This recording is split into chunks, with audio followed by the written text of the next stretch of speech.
Kalighat metro স্টেশনে চুমু খাচ্ছে যুগল, এমনই দাবি করে সোশ্যাল মিডিয়ায় এক ভিডিও, যার সত্যতা যাচাই করেনি এই খবরন, ভাইরাল হয়ে গেল।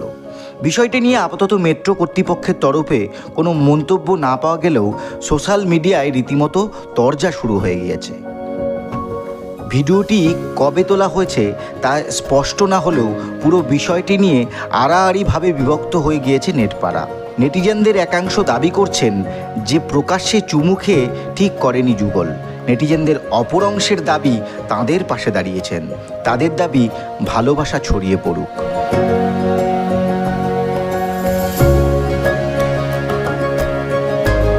কালীঘাট মেট্রো স্টেশনে তরুণ তরুণী প্রকাশ্যে চুমু খাওয়ার ভিডিও সোশ্যাল মিডিয়ায় রীতিমতো ভাইরাল। এই ভিডিও দেখে কেউ যুগলদের পক্ষে কথা বলছেন, আবার কেউ রে করে তেড়ে উঠছেন। শনিবার থেকেই সোশ্যাল মিডিয়ায় এই ভিডিও রীতিমতো ভাইরাল, যেখানে দেখা যাচ্ছে মেট্রো স্টেশনের পিলারের সামনে দাঁড়িয়ে তরুণ তরুণী একে অপরের ঠোঁটে ঠোঁট ডুবিয়েছেন। এই ধরনের দৃশ্য অন্য শহরের মেট্রো স্টেশনে ধরা পড়লেও কলকাতায় এই ধরনের দৃশ্য কখনো দেখা যায়নি। নেটিজেনদের একাংশ যখন এই জুটির নিন্দায় সরব হয়েছেন, তখনই ময়দানে নেমে সমালোচকদের এক হাত নিলেন পরিচালক বীরসা দাশগুপ্ত।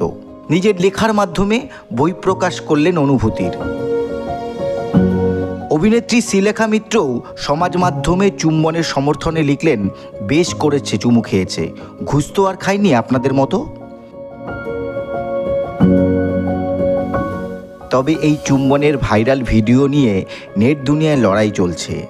এখন দেখার বিষয়, চুম্বনের জয় হয় নাকি হার। এই খবরন।